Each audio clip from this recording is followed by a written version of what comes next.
Hi everyone, welcome back to my channel. आज इस video में हम लोग डिस्कस करने वाले हैं जेके बोस क्लास 11th एजुकेशन का जो हमारा थर्ड यूनिट है, जिसका नाम है साइकोलॉजिकल फाउंडेशंस ऑफ एजुकेशन। इसका आज हम पार्ट 4 देखने वाले हैं।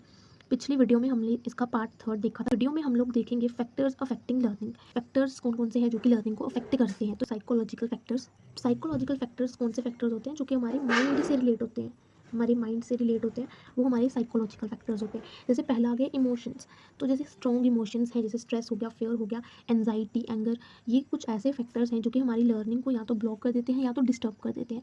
यानी कि जब तक हमारा जो माइंड है वो एक तरीके से पूरा का पूरा ऐसे पीसफुल नहीं होगा, शांत नहीं होगा, तब तक हम किसी भी चीज़ को अच्छे से लर्न नहीं कर सकते। क्योंकि जब तक हमारा जो माइंड है वो रिलैक्स्ड नहीं होगा, पॉजिटिव नहीं होगा, तब तक हम चीज़ों को अच्छे से समझ भी नहीं सकते और जो भी हमने चीज़ें सीखी है उनको हम अच्छे से रिटेन भी नहीं कर सकते। तो अटेंशन एंड इंटरेस्ट, तो हम किसी भी चीज़ को जब सीखना चाहते हैं तो हमें क्या करना चाहिए, हमें उस चीज़ को फोकस्ड तरीके से सीखना चाहिए और एक पूरी अटेंशन के साथ सीखना चाहिए और हमें उसमें इंटरेस्ट दिखाना चाहिए अपना, तभी हम उसको अच्छे से सीख पाएंगे। तो विदाउट अटेंशन या इंटरेस्ट के बिना लर्निंग जो है वो इनकम्प्लीट हो जाती है और वो हमें जल्दी ही भूल जाती है अगर हम कोई भी चीज़ को सीखते हैं तो।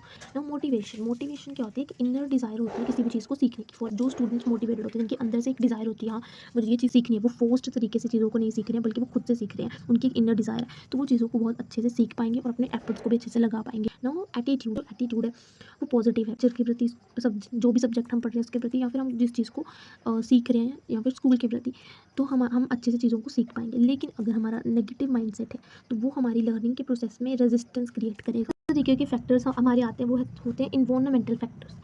इन्वायरमेंटल फैक्टर्स मतलब हमारे आसपास का इन्वायरमेंट किस तरीके का है, वो चीज़ें भी इफेक्ट करती है हमारी लर्निंग को।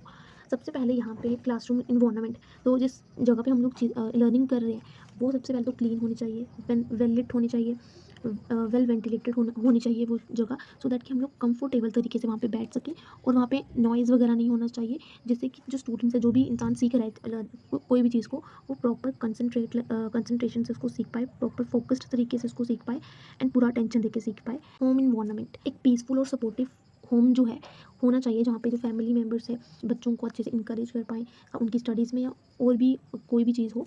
एंड देन इससे क्या होगा कि जो एक स्ट्रॉन्ग फाउंडेशन क्रिएट होगा बच्चे की लर्निंग में। अगर उसको कोई चीज़ समझ नहीं आ रही है, डीमोटिवेट हो रहा है, तो उसको फैमिली मेम्बर्स जो है वो उसको समझाएंगे, उसको इंकरेज करेंगे, तो इससे भी बहुत ज़्यादा इफेक्ट पड़ेगा उसकी लर्निंग पे। पीर इन्फ्लुएंस है, क्लासमेट्स हैं, अगर वो स्टडीज़ के लिए सीरियस हैं तो वो आपको इंस्पायर करेंगे, आपको भी इंस्पायर करेंगे पढ़ने के लिए। लेकिन अगर आपका जो ग्रुप है, फ्रेंड सर्कल है, वो नेगेटिव है, ठीक है, तो वो आपको डिस्ट्रैक्ट भी कर सकते हैं और डीमोटिवेट भी कर सकते हैं स्टडीज़ के लिए।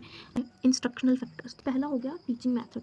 अगर आप कोई चीज़ को सीख रहे हो एंड अगर आपके जो टीचर्स हैं वो स्टूडेंट सेंटर और एक्टिविटी बेस्ड मेथड्स को यूज़ कर रहे हैं, जैसे क्लासरूम के अंदर डिस्कशन हो गया, एक्सपेरिमेंट्स हो गए, प्रोजेक्ट्स हो गए, तो आपके लिए बहुत ईजी हो जाएगा कोई जो भी टॉपिक आपको समझाया जा रहा है उसको समझने में, और आप उसको उसमें इन्वॉल्व होकर रहोगे। कम्युनिकेशन स्किल्स, टीचर्स जो हैं अगर उनको आपको कॉन्सेप्ट को ईजी तरीके से क्लैरिटी दे रहे हैं, आपको अच्छे से कॉन्सेप्ट को समझा रहे हैं बेसिक, तो आपके लिए बहुत ईजी हो जाएगा समझ। टीचर्स पर्सनैलिटी, अगर आपको जो टीचर सिखा रहे हैं बेसिकली वो फ्रेंडली होने चाहिए, टीचर्स फ्रेंडली होने चाहिए, इंकरेजिंग होने चाहिए, पेशेंस होना चाहिए, तभी वो एक क्लासरूम को या आपके जो क्लासरूम का इन्वायरमेंट है उसको एक पॉजिटिव तरीके से बना पाएंगे। आपके अंदर कॉन्फिडेंस बिल्ड करेंगे, आपके अंदर जो हेजिटेशन है उसको रिड्यूस करेंगे, आपके अंदर जो फियर है उसको ये रिड्यूस करने में आपकी मदद करेंगे।